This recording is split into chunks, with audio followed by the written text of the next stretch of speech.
अब अभी अगर मैं बात करूं कि देखिए जो सरकारी विभाग है, सरकारी विभाग में जो खेल कोटे के अंतर्गत भर्तियां होती हैं, वो भर्तियां उन संस्थाओं को, क्योंकि जो संस्थाएं जो खेल।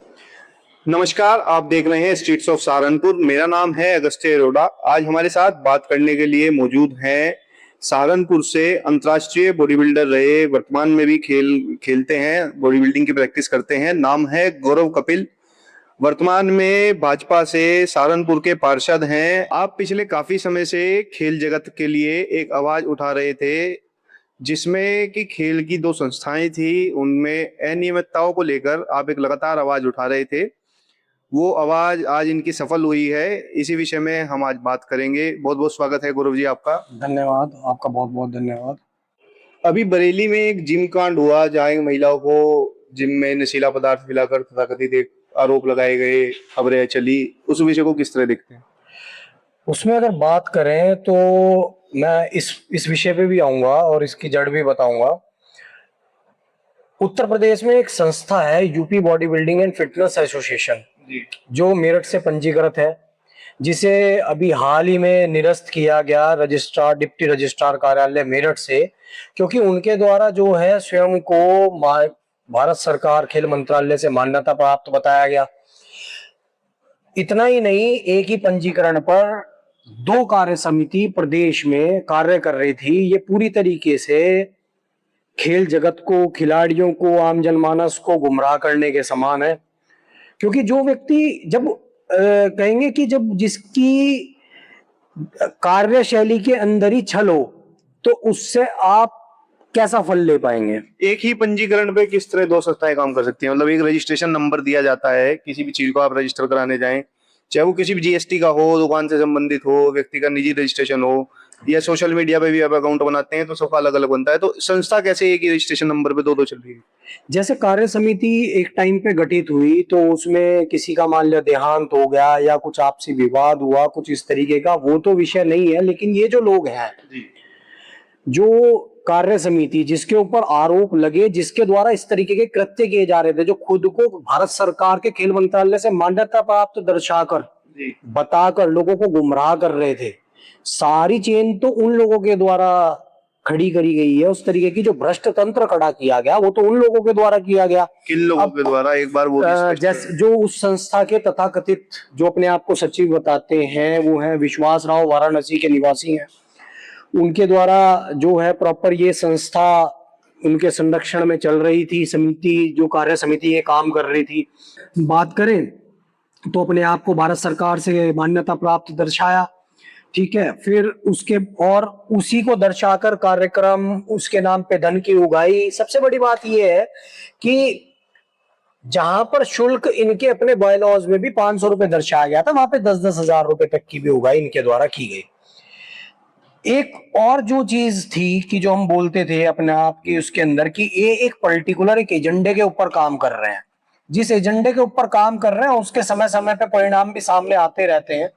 सहारनपुर में तो इनका बहुत विरोध प्रदर्शन हुआ, क्योंकि इतना विरोध हुआ कि युवा खिलाड़ी कहीं से कहीं तक भी इनको, इनके मतलब जो कार्यशैली थी उससे इतने आहत थे कि हम उसकी कल्पना नहीं कर सकते। जिस तरीके का विरोध प्रदर्शन हुआ, उसके लिए इन लोगों को यहाँ पर इनके कई कार्यक्रम कैंसिल हुए। और जो इनकी कार्यशैली की बात करें कि जिस एक विशेष एजेंडे के ऊपर ये लोग काम कर रहे हैं, अभी हाल ही में जैसे आपने भी जिक्र करा है कि बरेली में एक जिम के अंदर मामला हुआ है।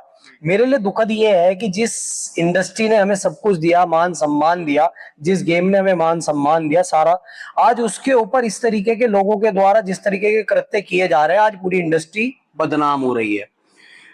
जो बरेली कांड हुआ है, बरेली कांड के अंदर जो प्रमुख सूत्रधार है वो इसी यूबीपीवीएफए, जो समिति विश्वास राव जी के संरक्षण में चल रही है, उसी चल रही थी अभी वो हाँ निरस्त हो गई है। तो जो चल रही थी कि ऑर्गेनाइजिंग सेक्रेटरी प्रदेश के और बरेली के सचिव हैं। अच्छा, वो विश्वास राव वाराणसी के जो निवासी हैं, वो इसी संस्था के प्रदेश के सचिव भी हैं। और जो व्यक्ति बरेली में जो जिम के अंदर जो कांड हुआ बहुत चर्चित रहा है, उसका जो मुख्य सूत्रधार है, वो इसी संस्था जो विश्वास राव जी की जो कार्य समिति है उसका ऑर्गेनाइजिंग सेक्रेटरी है प्रदेश में तो, और बरेली का सचिव है, महासचिव, जनरल सेक्रेटरी, जिस व्यक्ति ने ये कांड किया है।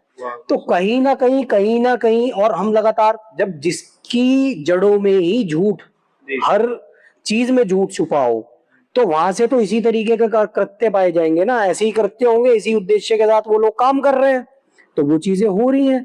अभी अगर हाल फिलहाल अभी बात करें, तो कल परसों की बात करें, तो जो ये यूपीबीबीएफए है, देश के अंदर जिस संस्था से जुड़ी हुई है, इंडियन बॉडी बिल्डर्स फेडरेशन, आईबीबीएफ, उसी के छत्तीसगढ़ के सचिव हैं जी, और रेलवे में कार्यरत हैं। अच्छा, उसी के सचिव हैं और सरकारी छत्तीसगढ़ में, छत्तीसगढ़ की जो बॉडी बिल्डिंग की एसोसिएशन है उसके तो सचिव हैं और रेलवे में कर्मचारी हैं जी। उनको अभी जो है खेल कोटे के अंतर्गत भर्तियों में ठगी करने के मामले में परसों कल गिरफ्तार किया गया है सीबीआई द्वारा, है ना। दूसरी इसमें हम बहुत, जैसे उसके अंदर बताया गया है कि भाई फर्जी जो ब्लैंक सर्टिफिकेट्स, मोहरे और बहुत बड़े बड़े लोगों का इस काम में इन्वॉल्व होने में का उन्होंने इसके अंदर शक भी जताया है, और शायद कुछ नोटिस वगैरह भी जो जिस तरीके का पता लगा है वो। अच्छा, जैसे अभी आपने जिक्र किया कि ये फर्जी सर्टिफिकेट जो हैं उनके आवाज से बरामद हुए गिरफ्तारी के दौरान, तो वो सर्टिफिकेट किस तरह के होते हैं? अभी अगर मैं बात करूं कि देखिए, जो सरकारी विभाग है, सरकारी विभाग में जो खेल कोटे के अंतर्गत भर्तियां होती हैं, वो भर्तियां उन संस्थाओं को, क्योंकि जो खेल संस्थाएं भारत सरकार के खेल मंत्रालय से मान्यता प्राप्त होती है, वो खेल कोटे के अंतर्गत उन्हीं के ही सर्टिफिकेट एलिजिबल होते हैं, या ऑल इंडिया यूनिवर्सिटीज है ना, उनके पेपर्स एलिजिबल होते हैं खेल कोटे के अंतर्गत भर्ती पाने के लिए।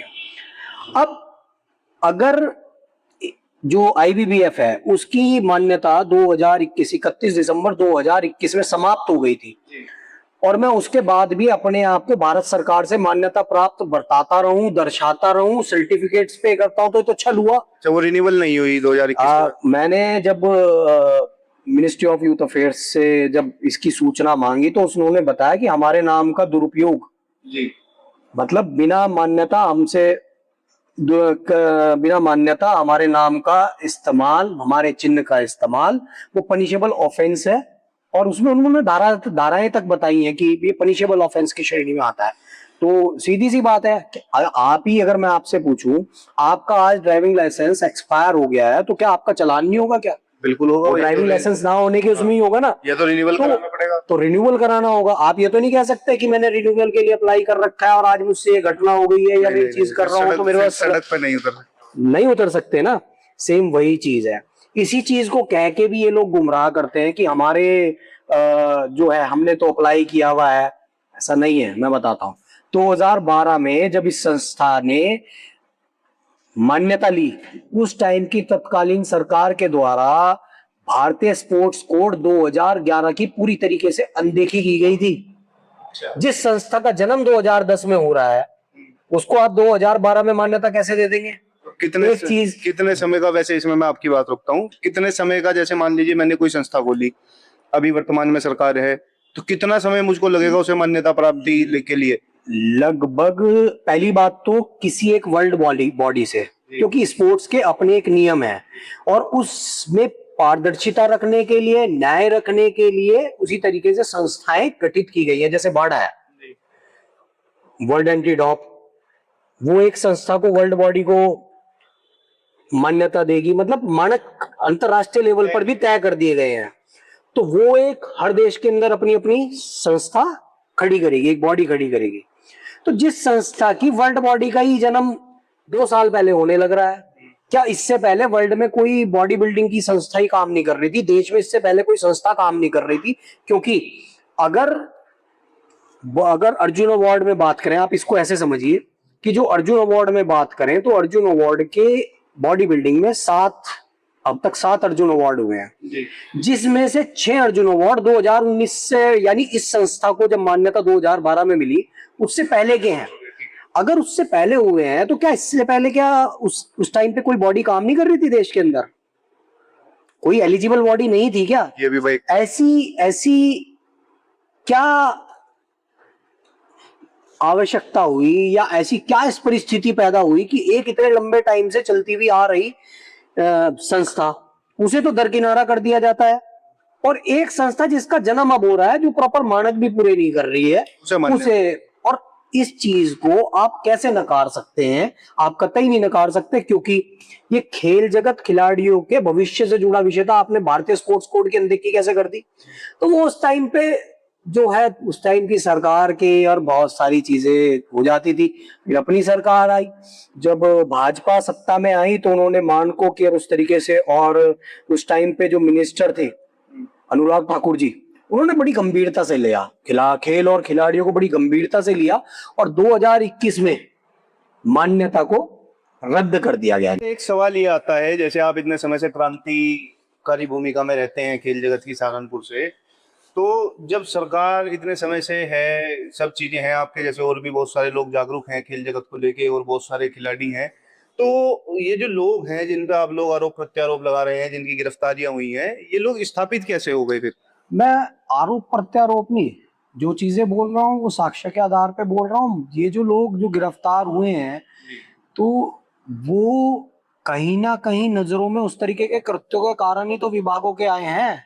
कोई ये एक दिन में, कोई एक दिन के अंदर कार्रवाइयां नहीं हो जाती हैं, या कोई अपराध इक्का दुक्का नहीं, कितने लंबे टाइम में। ये जो व्यक्ति छत्तीसगढ़ में है अभी गिरफ्तार हुए हैं, 2012 में रेलवे के अंदर एज ए कोच इनकी ज्वाइनिंग इनकी 4th क्लास से हुई है। ये कोई खेल कोटे पे भर्ती व्यक्ति नहीं है, इनका कोई खेल इतिहास नहीं है।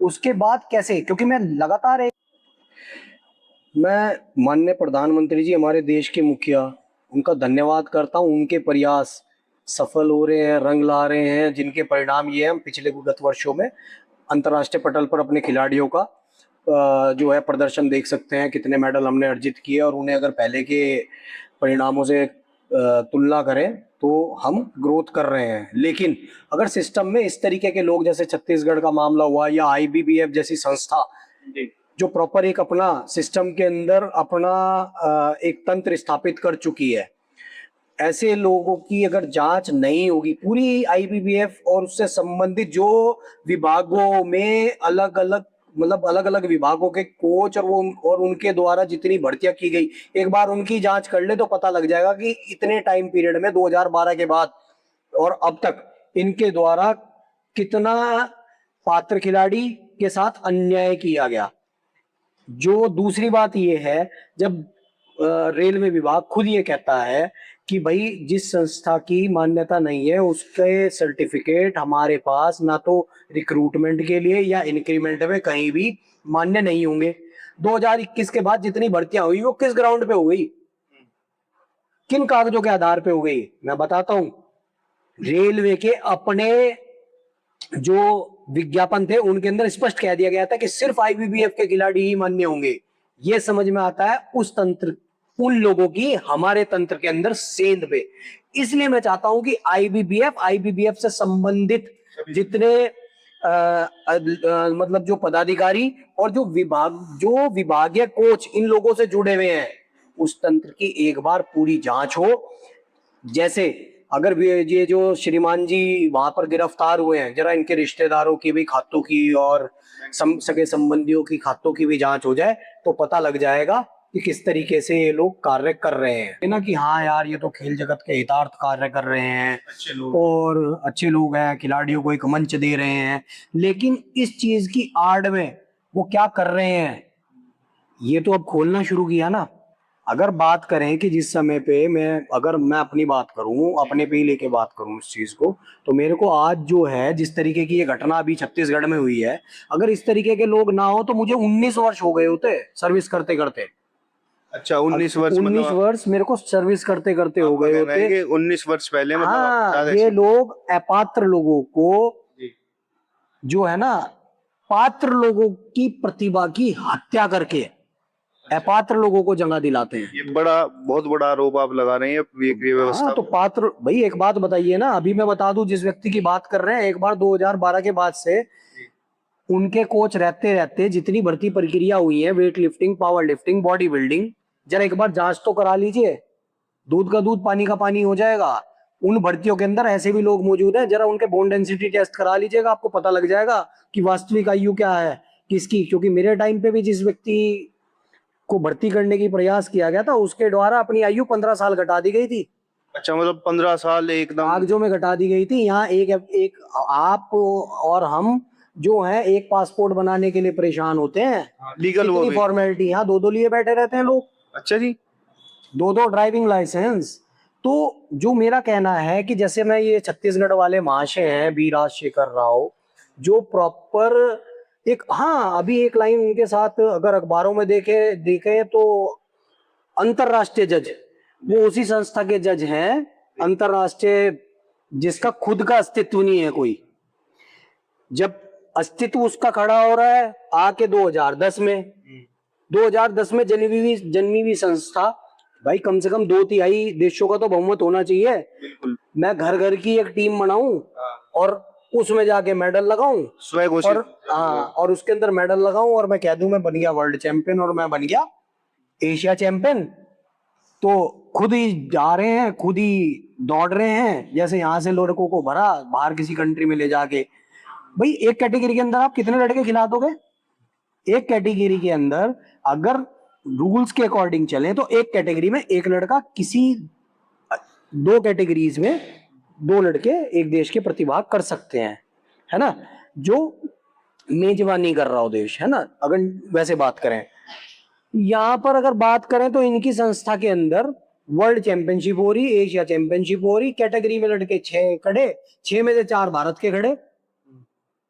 तो कौन से मानकों की पूर्ति? ये तो अपना स्वार्थों को सिद्ध कर रहे हैं, एक एक खिलाड़ी से लाखों रुपए लेते हैं आने, और पूरा सिस्टम पे अपनी पकड़ रखता है।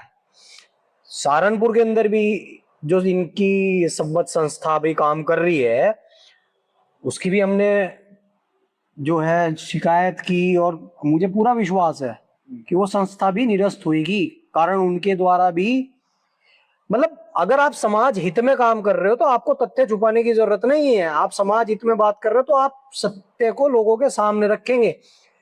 आप वहां पर कागज सबमिट करते हैं, अध्यक्ष एक हैं श्रीमान जी, वहां पर एक्स जो है अध्यक्ष कागजों के अंदर, एक प्रतियोगिता होती है उसमें अध्यक्ष वाई जी हो जाते हैं, जबकि वहां पे दर्ज एक्सी है, उसके नाम से कागज बांट देते हैं। कागजों में कोई और अध्यक्ष है और कार्यक्रम में किसी और। फिर एक और कार्यक्रम होता है उसमें जेड जी हो जाते हैं तो ऐसा क्या? फिर ये तो इन्हें पता होगा ना, तंत्र इन लोगों ने एक स्थापित तंत्र है, कुछ ना कुछ। अभी मैं उस बारीकी को भी समझने की कोशिश कर रहा हूँ, पकड़ में नहीं आया कि इसका कारण क्या है, कि इस तरीके से अपने बात को छुपाने का कारण क्या है। फिर क्या पता वो जो तथाकथित अध्यक्ष है उनसे भी किसी चीज को लेके इनकी उगाई होती हो, जैसे श्रीमान जी की छत्तीसगढ़ में उगाई का अभी आया है, तो ये चीज हो गई। फिर दूसरी बात ये है, भारत सरकार के नाम का दुरुपयोग इन्होंने भी वैसे ही किया है, और हर जगह। इवन अगर बात देखें तो जैसे हम उन चीजों पे विरोध करते थे कि ये लोग गलत लोग हैं, तो हमें अपनी बात साबित करने के लिए उस तरीके के प्रमाण देने पड़े, और ये जाके किसी भी अधिकारी को किसी कहीं पे थे तो ये सही साहब, इनको वो सही समझ लेते हैं, हमें प्रमाण देने पड़ रहे।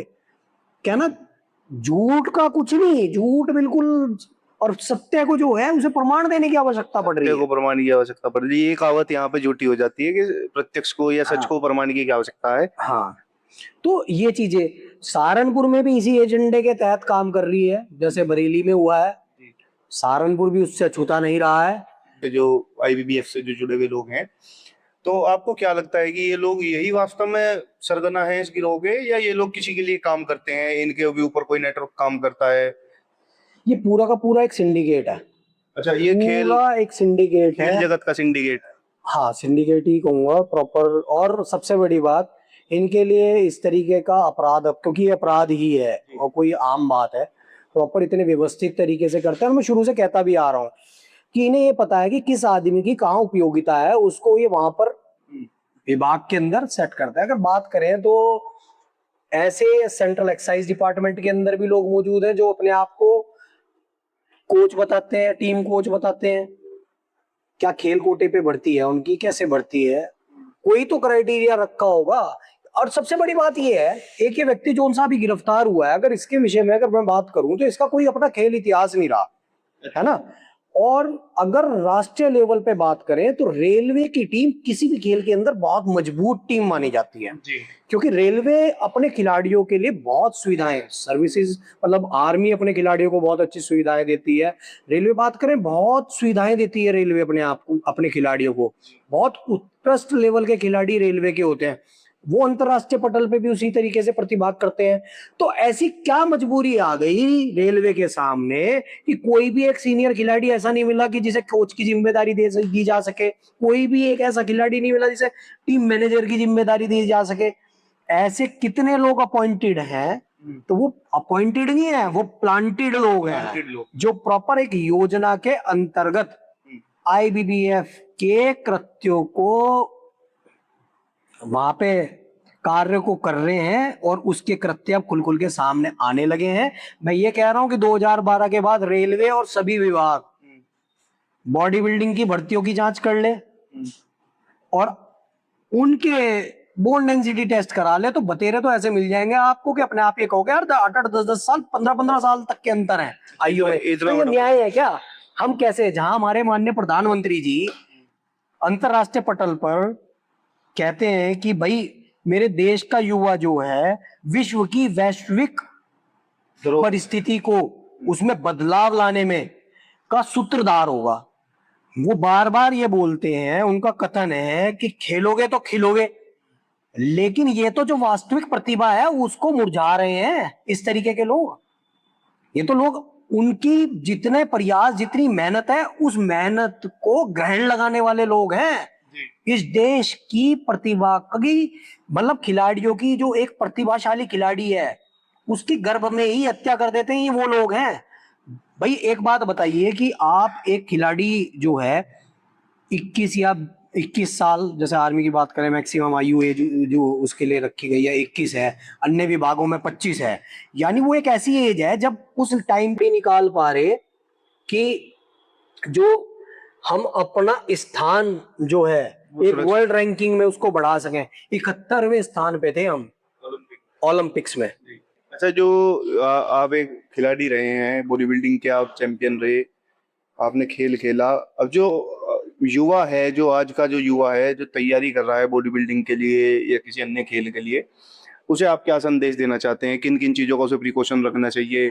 फिलहाल तो एक युवा खिलाड़ी से तो मैं यही अपील करूंगा कि उसका पूरा फोकस जो है, जो हमारी मान्यता प्राप्त संस्थाएं हैं उससे जुड़े हुए इवेंट, दूसरा ऑल इंडिया यूनिवर्सिटीज को बड़ी मेहनत के साथ पार्टिसिपेट करें, उसका सर्टिफिकेट हर जगह मान्य है और मान्यता प्राप्त संस्थाओं का। तो कहाँ वो प्रतिभाग कर रहे हैं जी। ये बड़े सूझबूझ के साथ इसका चयन करें, क्योंकि मैं इस चीज को भुगत चुका हूं। मुझे अब आगे पता लग रहा है कि जो मैं वर्ल्ड चैंपियनशिप खेल के आया था जी। वो इसी संस्था के में थे। उस टाइम पे इस संस्था की मान्यता ही नहीं थी। बहुत बढ़िया, मतलब आप इस संस्था की मान्यता, मैं भी इन्हीं से ही पीड़ित हूँ। कोई उस टाइम पे तथाकथित सचिव होते थे, सचिव या अध्यक्ष कदम कदम करके होते थे, जी। हमें ही गुमराह कर दिया। हमें अब पता लग रहा है। तो खिलाड़ी अपने गेम पे फोकस करे या इस चीज पे फोकस करे, कौन सी संस्था मान्यता प्राप्त है, कौन सी संस्था मान्यता प्राप्त नहीं है। इसलिए मैं चाहता हूं देश की अपनी सरकार से, जहां इतने उत्कृष्ट कार्य किए हैं, एक बार इस संस्था की और ऐसे लोगों की कठोरता से सघन जांच हो, सघन जांच के ऊपर कठोर कार्रवाई हो, ताकि अन्य लोगों को भी यह संदेश चला जाए कि इस देश की सरकार खिलाड़ियों के भविष्य को लेकर किसी भी तरीके का कॉम्प्रोमाइज करने को तैयार नहीं है। देश के युवा भविष्य के साथ कोई खिलवाड़ नहीं कर पाएगा। क्या ना, उनके संरक्षक बैठे हुए हैं। तो ये मेरी अपील है सरकार से भी। बाकी प्रभु इच्छा, मैं अपनी तरफ से प्रयास कर रहा हूं और आगे भी करता रहूंगा। आज के लिए इतना ही। यदि आपकी कोई जिज्ञासा या समस्या हो तो हम वीडियो के लास्ट में गौरव भाई का नंबर जो है और डिस्क्लेमर में डाल देंगे।